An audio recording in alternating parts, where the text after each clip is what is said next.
Welcome to Free Beer Friday, powered in part by Classic of Denton. Guys, hey, how's it going? Welcome back to another edition of Free Beer Friday. I'm your host, as always, Ben Easley, over at the Bearded Monk. Do I have a logo? I've always got a logo. There you go, that place. It's like a block away from the Welcome Center. But tonight, I've got Whitney Kaufman with me from Sixpoint. Hey, Hi. That was so quiet. I know, so quiet. So, also, we've got a very special guest. Whitney, I mean, you're a very special guest as well. Yes. But we've got Johnny Osborne all the way up in Brooklyn, right? Wait, Johnny, do you live in Brooklyn? I don't actually live in Brooklyn. Oh, okay. But you're up in the region.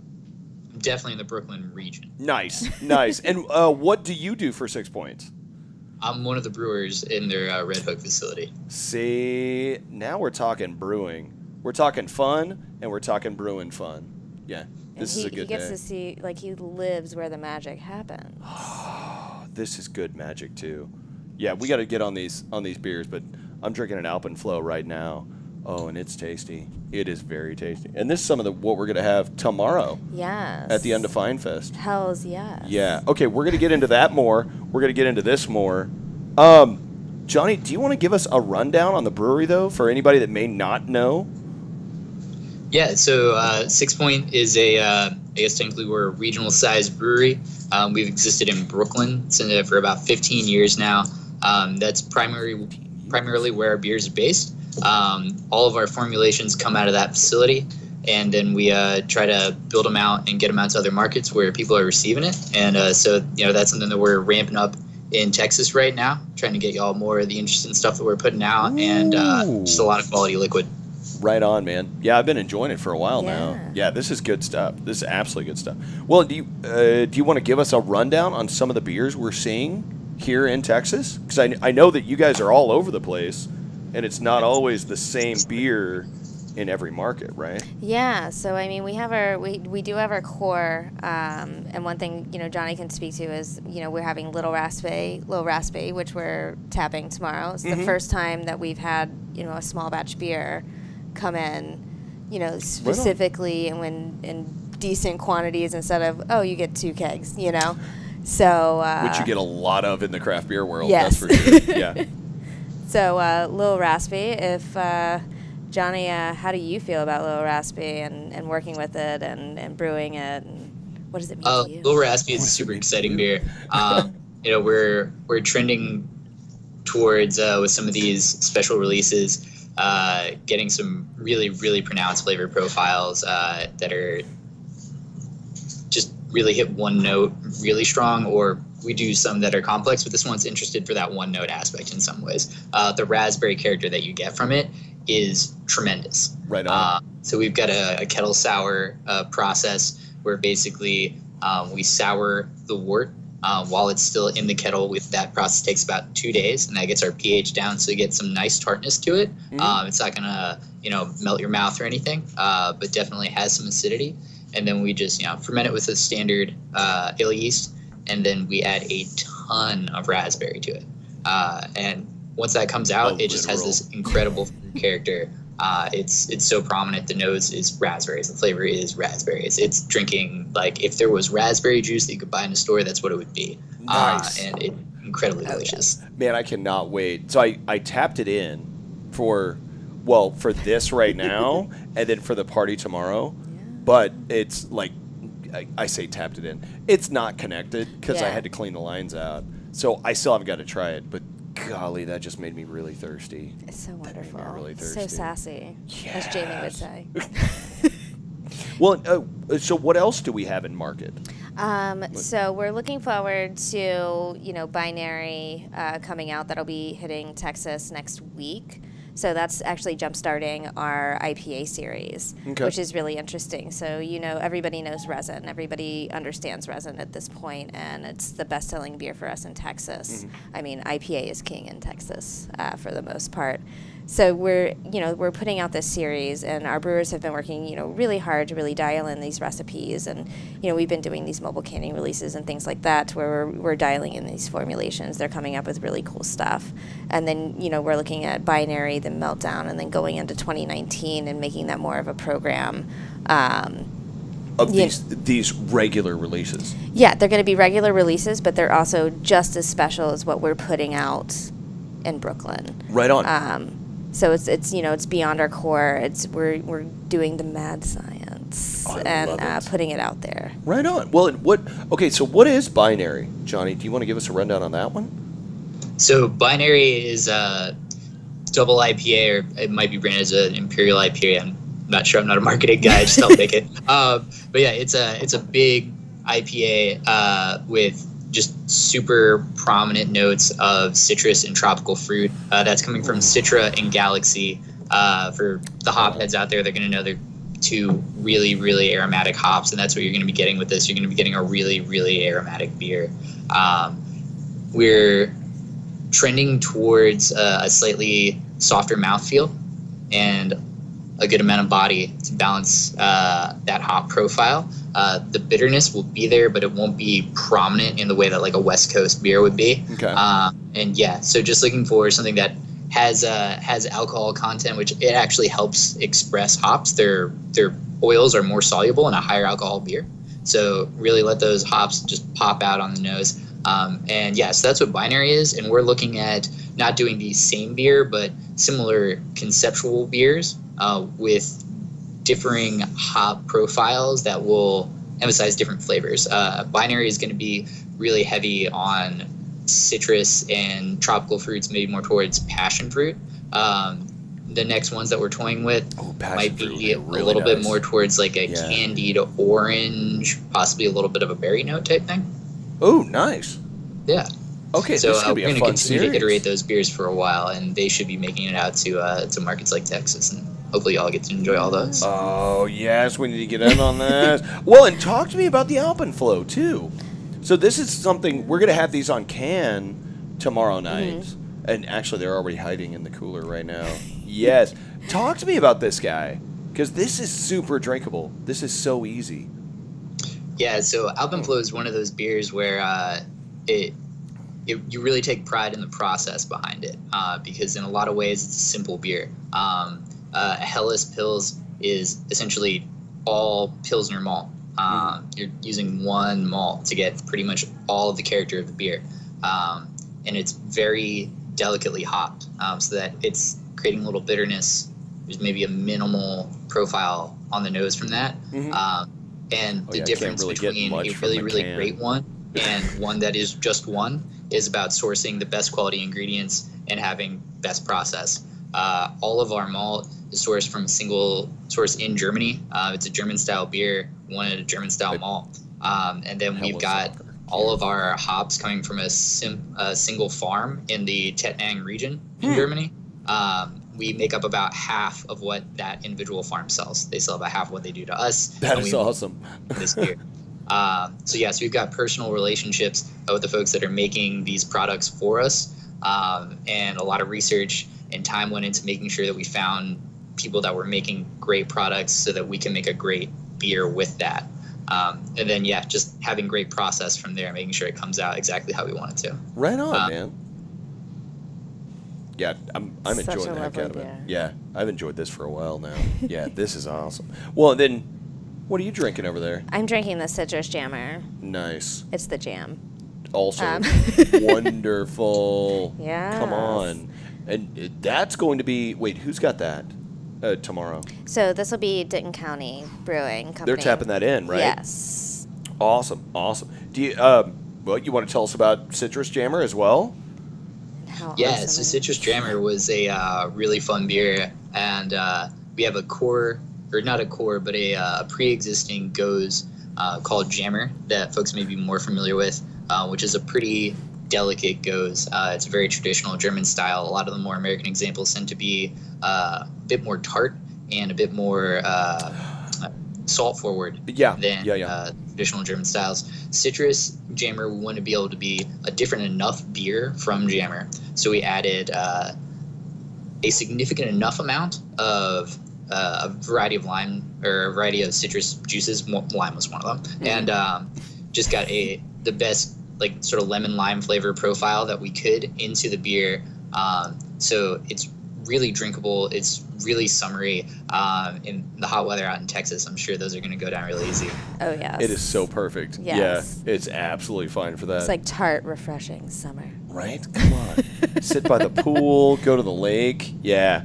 Sit on a concrete slab somewhere. And if you got some tequila, just pop it right in. Oh. You can float for days. I like so this. This was a thing we did a whole experiment with at the brewery. It was getting kind of late on a Friday night. We've been having some cold beers, and we got to experimenting. So we busted out our little pipettes. We've got our citrus jammer cans. We've got our beakers going on the one side with the tequila. The perfect ratio. Assuming a standard ratio of tequila, you've got Perfect about a 40% ABV tequila. You want 40 mils. Exactly. Everybody, get out your pipettes and measure it out. If you can't pipette, just go for it. I'd say about a shot in a can. But if you've got the pipettes, there you go. Nice. See, mad science again. See? I love it. We're all mad scientists at Sixpoint. Make some wonderful, wonderful concoctions. Oh, yes. Well, and you brought something else in here. I brought something very special. Yeah, this thing. And you and us, I mean, I only got, 2 cans of this guy, this man. Yes, the spritzer. Oh, my God. Beautiful artwork. We have, one guy in-house that does the majority of all of our artwork for our small batch canning. Right on. His name is Jack Liakis. He is the goddamn gem. He's so wonderful. I need to meet so Jack wonderful. Liakis. So he does some really cool things with the artwork, and it also, speaks to the beer. With Spritzer, I know, Johnny, you'll probably have so many things to say about this. I just received these, and I have not had this yet. Oh, it's time. I have not had this. Okay. It's come directly from Brooklyn. Dude, this is awesome. Okay, Yeah. hold on. We brought tiny cups. We got tiny cups. Wait, do you have... Oh, I heard it. There it is. There it is. The Brooklyn region. Bam. And we do... Would you like to bartend? Oh, no, you talk. I'll bartend. I can do this. I can do this. No, I got this. I can chew gum and walk at the same time. Come on. So we do mobile canning releases. We do those, once a month at the brewery. We don't currently have a tap room, so that's one way that we can actually get these really fun, formulations and pilot batches and get those out there and really, put these beers out there that we wouldn't normally put on a large scale, or something that we're testing or doing. Johnny, you can probably speak. You've seen more and more of these can releases at the brewery, and I've been to one personally, and it was insane. It was insane. It's crazy. People running for these. Oh, and everything is pre-ordered. We have an app. If you live in Brooklyn or know somebody in Brooklyn, download the app, buy your beers, go pick them up directly at the brewery. What? That is insane. awesome. It's awesome. It's beyond awesome. Okay, this is cool. Okay, so I want to know about this beer, and Yes. this is like pilot system. So yeah, Johnny, you could probably speak more about kind of what went down with Spritzer with you guys at the facility at Red Hook when you guys were going through it. Oh, and the nose on this. So Spritzer is a great example of the Red Hook process in action. So you're exactly right, Ben. Everything starts at the pilot system level. It would probably look like more what you're used to seeing from a home brewer in terms of size than what you think of as a brewery. Making a half barrel at a time. The original concept for this beer, we tend to think a lot more in end flavor profile goals than we do in starting with a style and then making a thing that is that style. So we were looking for something that was going to be bright, that was going to bring these like wine, white wine, grape skin notes. And originally the concept we felt reflected a little bit more of a session IPA, but upon piloting it, we felt that didn't quite bring the complexity that we felt the beer should have as a backbone. And we ultimately morphed it into a grisette as a base, which is, farmhouse, but that's kind of a catch-all term, but a Belgian-style beer. We chose to ferment it with a clean French Saison yeast. So ultimately we're using multiple varieties of white wine grape juice, Sauvignon Blanc, Riesling, and I'll be totally honest, there's one that's like 14 letters long in a language I can't speak, but I can't pronounce it without reading it to you. It starts with a G. It's also super delicious. And so we put all that white wine into the beer. And so ultimately we were shooting for a flavor profile that we felt would have a pronounced white wine note, but will be backed up by some complexity with the yeast. You get some mild sort of earthy funkiness, and maybe a little bit of some of the lighter stone fruits or some citrus notes. Different things jump out to different folks, and just like a mild wheat breadiness in terms of the malt profile, and just a really, really drinkable beer with a fairly complex flavor profile. Yeah, this thing is amazing. This is absolutely amazing. Well, okay, so I'm getting more and more excited because talking about this series, like you were saying, this is where Little Raspy came from. Yeah, coming from those small batch formulations and really, delving into, what we're, like, the concept is first. You're coming in and then you're going and you're doing these experiments on what you want the beer to taste like and what you want it to be like. And, right on. And using those quality ingredients and really, taking pride in what we do every day. Make it perfect. Yes. Make it perfect. Well, okay, so I know we're running a little bit out of time, but let's talk about the party tomorrow, because this is it. We're about this, drinking this, and then we're also raising money for the Explorium Kids Museum while we're partying. So you're partying for a cause. Yes. That's basically what's happening. I mean, there's a piñata involved. Oh, yeah. Piñata's going to be over at Eastside, right? Yes. I couldn't find a Pegasus because I was inspired by the Spritzer can, but I did find a unicorn piñata. Nice. There will be Sixpoint rolling papers. You can call them tracing papers if you'd like. For doing artistry work. Yes. Yeah. Some ring pops in there, so some fun stuff. Nice. Okay, this thing starts tomorrow. 4 p.m. 4 p.m. at Eastside. At Eastside. And what's going on over there? So over there, they'll have the Alpenflow on tap with... they'll have that with a Boilermaker special, so a shot of whiskey and a beer.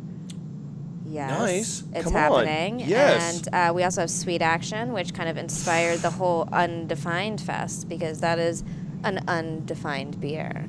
Right on. It has its own style. It's what's really great about Sweet Action is, we tried to label it and it just didn't work.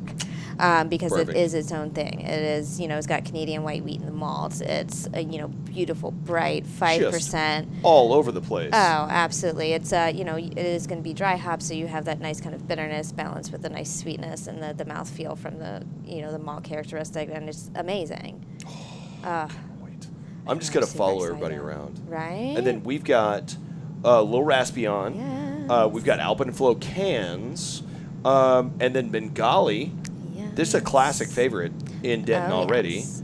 And we have the Exploring Kids Museum will be there with activities like the giant human-sized operation game. Yeah. It's real. Yeah. Bands will be playing outside. And then it finishes at Denton County Brewing Company right next door to us. They've got Citrus Jammer. They've got Citrus Jammer, Yeah. and they've got the resin. The OG. Classic. The OG. Okay, yeah, absolute classic. I'll remove my classic term for Bengali. But yeah, resin, we all knew that first, right? Yes. Yeah.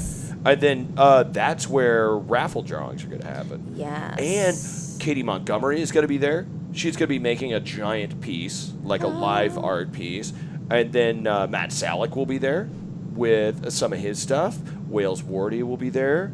Ruby Morris will be there. There are going to be all these artists like hanging out that you can hang out with. You can buy their art direct. You can watch Katie working as she always does. As she is inspired by the beer flowing within her and around her. I love this. This is going to be a party. That starts tomorrow at 4. Yes. And goes till 2 a.m. And the Bearded Monk is the only place you can get the Little Raspy in Denton right now. It's a real There you thing. go. Guys, come get a previous one in this series. The Little Raspy. Yes. Okay. Oh, yes. And we've got folks already out there. We're coming. We're going to give away free beer. I know swear. we're teasing everybody. Yeah. There's a table set up, Johnny, and there's all the beers. There's some swag. Everybody is looking at it. I left my purse out there, but luckily it's Denton. Oh yeah. Keep an eye on her purse. Is that cool? You got all right. We got somebody on board here. This is awesome. Well, you might be severely disappointed what you find in there. So. Johnny, thank you for doing this with us Yes. and giving us a perspective from up there where you are. And Wendy, thank you for coming on. Yes. And I think we're going to go do some samples and maybe some drinking. Yes. Yeah, and then, guys, come up here right now to get free samples. Then we're going to go back to the Monk at about 8:39, and we're going to be drinking full beers. And tear it up. Tomorrow, that's when the party starts. Yes. Yeah. So, guys, thank you for joining us this week on Free Beer Friday. Have a great weekend, whether I see you or not, and we'll see you next week. Bye. Thank you, Johnny. Well, thank you for tuning in. We hope you enjoyed the show. Be sure to check out DentonRadio.com for new Denton artists and where they're playing next. While you're surfing the internet, make sure you check out our friends Classic of Denton at ClassicofDenton.com.